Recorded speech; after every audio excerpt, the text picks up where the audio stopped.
Então, meus amigos, agora a nossa aula de história, certo? Então, vamos lá. Aqui na nossa aula de história, a tia passou para casa a página 256, lembram? A tia falou na página 254 aquelas duas perguntinhas. No mesmo dia, nós falamos da resposta, né? Que era sobre as propriedades, né? A que ocupava a menor parte, a que ocupava a maior parte das terras, certo? Nós falamos no mesmo dia. E eu passei a página 256 para casa, lembram? E tá assim: leiam as manchetes abaixo e façam as atividades a seguir. Aí nós temos a manchete aqui, A, B e C, pedindo para que a gente associe cada manchete ao assunto abordado. Ah, que assunto a manchete A abordou? Que assunto a manchete B abordou? Espero que vocês tenham entendido, né? Então tá assim, ó. A situação de pobreza e de fome atinge muitas comunidades quilombolas no Brasil. A manchete B é que fala sobre isso, ó. Mais da metade da população quilombola convive com a fome no Brasil. Então dá pra gente associar, né? Ainda mais mostrando aqui que tá falando a situação de pobreza e de fome. Então vai ser na letra A, onde tá os três quadradinhos assim, a tia vai pontuando para vocês. Aqui vai ser a letra B. Certo, amigos? Depois tá assim, muitas comunidades, tá muito calor. Muitas comunidades quilombolas ainda lutam pelo direito ao reconhecimento de suas terras. Então, eu associo a letra C, ó, entre a floresta e a praia, quilombo briga pela posse da terra, né? Eles lutam pelo esse direito do reconhecimento das terras. Então, aqui vai ser a letra C. E por último, tá assim: as comunidades quilombolas preservam a cultura dos descendentes dos antigos moradores dos quilombos. Ali tá falando o quê? Associa-se a manchete A. Símbolos de resistência, quilombos preservam a cultura negra. Aí tá até falando assim, que eles mantêm, tipo assim, o seu modo de vida tradicional, né? Tanto o seu modo de vida quanto as suas culturas. Então, eles preservam isso. Então, eu associo aqui a letra A. Certo, meus amigos? E na letra B tá assim, ó. Por que é importante para as comunidades quilombolas terem suas terras reconhecidas? Utilize a manchete A para justificar a sua resposta. Então, eles estão perguntando e ainda pede para você, no caso, utilizar essa manchete para te dar a base, né? E ali tá falando, né, da preservação da cultura negra. Então, ó, o reconhecimento de suas terras permite que a comunidade quilombola mantenha seu modo de vida tradicional, preservado assim elementos da cultura de origem africana. Então, por isso que eles querem ter esse reconhecimento das terras, porque é ali que foi tudo para eles, né? As tradições vieram ali dessas terras. Então, eles lutam para ter esse reconhecimento dessas terras, para que sejam realmente deles, né? E para manter tanto o modo de vida que eles já estão acostumados ali, que é a tradição deles, e a cultura deles, né? Tudo como é realizado, como que é o trabalho deles, artesanal, tudo. Entendeu? Então nós podemos escrever assim, para quem não conseguiu, a tia vai estar colocando aqui no quadro, tá bom? Espera que a tia vai colocar. Aí nós vamos colocar assim, ó. Ai, eu tô com um calo aqui no dedo que tá doendo. O reconhecimento. Aí vocês vão pontuando aí quem não conseguiu. Se colocarem uma resposta referente a essa minha aqui, que vocês verem que dá para ser aceitável, que tá dentro do que a tia tá colocando, tudo bem. Porque às vezes a criança não vai colocar igualzinho, entendeu, gente? O reconhecimento de suas terras permite que a comunidade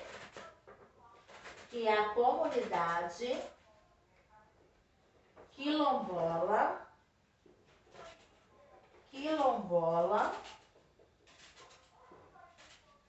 mantenha.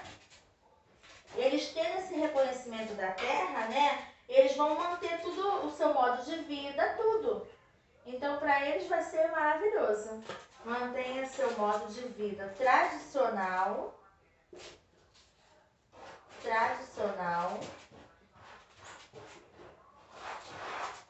Mantenha seu modo de vida tradicional, preservando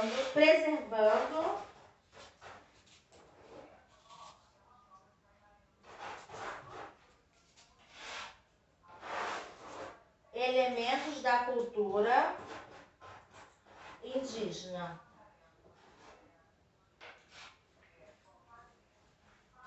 Africana, gente, desculpa. Africana, da cultura africana.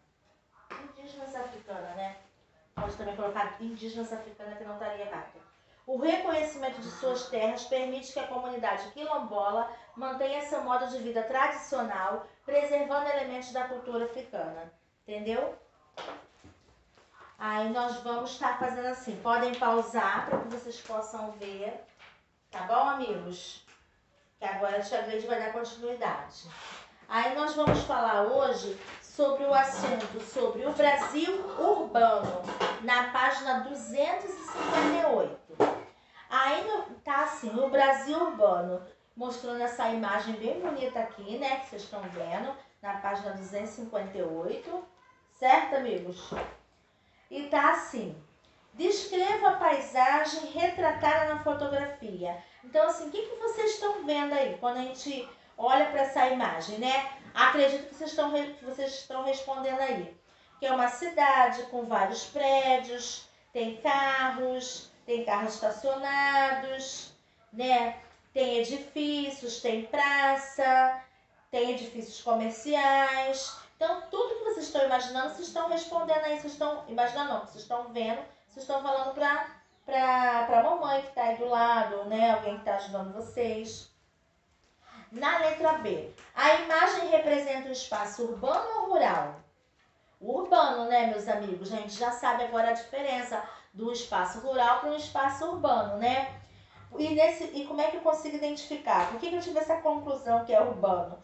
Porque urbano tem elementos que levam a essa conclusão, né? A concentração de prédios, veículos, edifícios, praças. Então, eu percebo que é um espaço urbano. Na letra C tá assim, você sabe como foram fundadas as primeiras cidades do Brasil? Aí vocês podem responder, né? Ó, as vilas e cidades, elas foram, aí tá até aqui mostrando a resposta. Os portugueses fundaram várias vilas e cidades na época em que colonizaram o território brasileiro. É lá no início da colonização portuguesa, certo? Ao longo dos anos, esses locais passaram por diversas transformações e muitos se tornaram grandes centros urbanos, né? Então, nós podemos identificar aqui, né, que foi no início da colonização portuguesa que surgiu as primeiras cidades do Brasil. Então, vamos lá. Agora nós vamos estudar as primeiras vilas e cidades, virando a página 260. Aí tem uma figura aí. Geralmente, esse livro tem muito isso. Ele sempre pergunta assim, o que você está vendo na imagem? O que essa imagem está retratando? Então, é importante que vocês respondam. O que vai acontecer? Vocês podem responder também no caderninho de geografia para a tia, depois que a gente terminar o nosso encontro, a questão 1, 2, 3 e 4, tá bom? Aí vocês vão responder junto com o trabalhinho de casa que eu passar, no caderno de geografia, ok, amigos? Então, vamos lá. Aí tá perguntando assim, como é a cidade representada na pintura? Aí vocês vão fazer uma descrição. Ah, tia, eu tô vendo muitas casas, árvores, vegetação próxima à praia, também bastante povoada, tem muitas pessoas andando nas ruas, né? Muitas pessoas trabalhando também nas ruas. É o que nós estamos retratando, é o que nós estamos vendo, certo? No número 2 está assim. Você sabe em que período da história do Brasil ocorreu a fundação das primeiras vilas e cidades? Então, as primeiras vilas e cidades foram fundadas na época do início da colonização portuguesa, né? Lembra que eu respondi isso lá atrás? Né? Agorinha, conversando com vocês? Ah, foi no início da colonização portuguesa que surgiram as primeiras cidades? Então, é essa, entendeu? É essa colocação que nós vamos fazer aqui. Os portugueses que colonizaram o Brasil a partir de 1530, cultivaram cana-de-açúcar, construíram engenhos e passaram a ocupar e administrar efetivamente o território. O desenvolvimento dessas e de outras atividades econômicas contribuiu para o surgimento de várias vilas e cidades no território brasileiro. Então aqui está mostrando, né, qual foi o ano, que a partir de que ano que eles começaram a cultivar o cana-de-açúcar, quando construíram os engenhos, tudo isso. E mostrando esse desenvolvimento, né? A ocupação do litoral. Entre as vilas e cidades desenvolvidas no início da colonização, a grande maioria ficava próxima ao litoral. Essa localização era vantajosa porque facilitava o embarque de produtos com destino à Europa. Então, algumas vilas e cidades, elas foram desenvolvidas, né, e elas ficavam mais próximas do litoral, entendeu? Mas para eles era bom devido ao embarque que eles tinham que, né, fazer esse trabalho para facilitar a vida deles, então era mais próximo do litoral, então para eles era vantagem. Além disso, nesse período, os portugueses tinham pouco conhecimento do interior do território. Quer dizer, eles já estavam, né, descobrindo, né, expandindo ainda, né? Então, assim, eles já estavam assim, conhecendo melhor o território. Então, o que eles foram assumindo, eles foram pegando, por isso que eles estavam tão próximos do território. Eles não tinham conhecimento do total, de como é desse espaço que eles ainda iam conhecer melhor, entendeu? Então vamos lá. Então eles ainda encontravam dificuldades para explorar essas regiões, devido à falta de pouco conhecimento que eles tinham, né? Aí nós temos aqui vilas, cidades e regiões açucareiras no Brasil, 1580. Aí tem uma figura mostrando a cidade, a vila e as áreas de cultivo de cana-de-açúcar. Então você pode perceber aqui que eles identificaram um círculozinho assim, com uma bolinha no meio. Vou botar aqui pra gente só analisar, ó. É a cidade. Essa bolinha preta, no caso, estava identificando ali na legenda como a vila. E a parte verde é a área do cultivo da cana-de-açúcar. Aí nós temos que responder, ó, quantas vilas existiam no Brasil em 1580 e quantas cidades. Então vocês, quando forem responder no caderninho de geografia, vocês vão estar pontuando. Gente, geografia não, perdão, história. Eu tô com geografia na cabeça, porque eu falei de geografia ontem. Tá bom? É história. Aí vocês vão estar colocando, contando aqui pra tia, tá? Contando aqui pra tia quais são as cidades, quais são as vilas, quantas são as vilas, quantas cidades e quantas vilas. E vão estar pontuando lá no caderninho de história. Por favor, não façam confusão dos caderninhos, entendeu? É caderninho de história. Eu tô com geografia na cabeça, gente. Então vamos lá. E aqui tá a partezinha da área, o verde, mostrando qual é a parte da cana-de-açúcar. Mas não tá perguntando ainda não, tá perguntando só das vilas e das cidades, tá bom? Aí tá assim, por que as primeiras vilas e cidades foram fundadas no litoral? As primeiras vilas e cidades foram fundadas no litoral porque isso facilitava o embarque de produtos com destino à Europa. Essa questão está aqui em cima, né? A gente acabamos de falar. Então, assim, essas respostas aqui vai ser fácil de vocês encontrarem, de fazerem as colocações, tá bom? Certo, meus amigos? Não tá difícil, tá fácil. Virando a página agora. Nessa página aqui, as cidades nos tempos de ouro. As cidades nos tempos de ouro. Algumas atividades econômicas praticadas durante o período colonial influenciaram o desenvolvimento de cidades no interior do território brasileiro. A mineração, por exemplo, contribuiu para a fundação de vários núcleos urbanos e para a ampliação dos caminhos que levaram ao interior do Brasil. A atividade mineradora teve início no século XVII, quando foi encontrado ouro na região onde nos dias atuais fica o estado de Minas Gerais. Ao longo do século XVIII, diversas minas foram descobertas e muitas pessoas migraram para a região, na esperança de enriquecer com a extração de ouro. Nessa época, a mineração tornou-se uma importante atividade econômica no Brasil. Então, vocês percebem, né, como é que aconteceu as atividades econômicas praticadas durante esse período, né? O desenvolvimento, tudo, o que levou, né? O que levou essa mineração, essa atividade econômica? Tornar-se a mais importante econômica do Brasil. Então, é bom que a gente grave isso, né? Que pode ser um dos assuntos das nossas provinhas.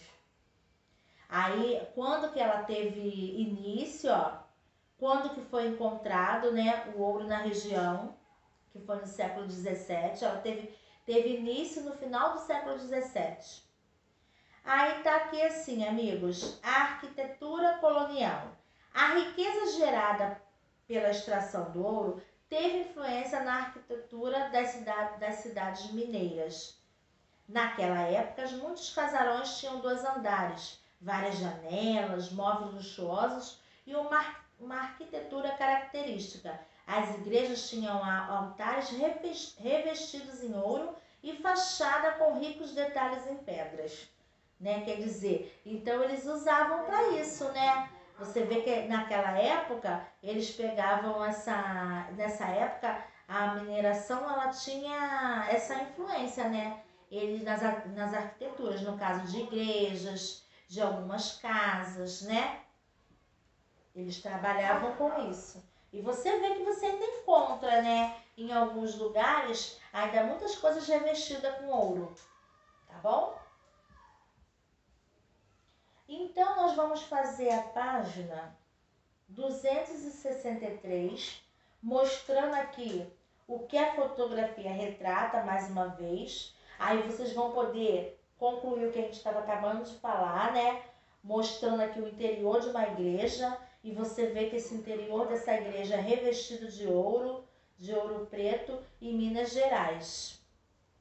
Aí vocês podem observar, né, como é que era, né, dando para notar como é que era revestida essa igreja. Então, vocês vão estar fazendo essa colocação, vão estar fazendo também qual atividade econômica, né, econômica do período colonial está relacionada com essa imagem. Tá bem fácil, né?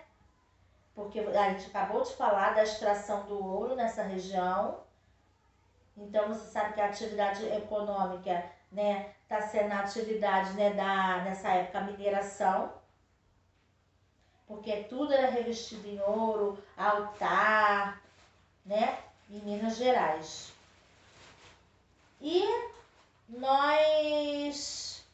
Tá aqui, como essa atividade econômica influenciou a fundação e o desenvolvimento das cidades. Aí vocês vão estar respondendo também para a tia, como é que essa atividade econômica influenciou nas cidades, né? Com essa atividade econômica, né, com essa mineração, o que aconteceu? Foi expandindo, né? Foi uma atividade que eles foram revestindo, foram trabalhando na arquitetura de alguns lugares, de algumas igrejas. Aí vocês vão poder estar colocando, né? Só que o descobrimento do ouro, né, nessa região, onde atualmente se localiza no estado de Minas Gerais, tá, gente? Por isso também até que estimulou muitas pessoas a se mudarem para lá, para buscar enriquecimento, tá bom? E isso contribuiu para diversas cidades, né? Então, nós vamos estar fazendo a página 263 e tá, não deixando de fazer 1, 2, 3 e 4, que é a 260 e 261 no caderno de história. Tá bom, amigos? Então, fiquem com Deus e até amanhã.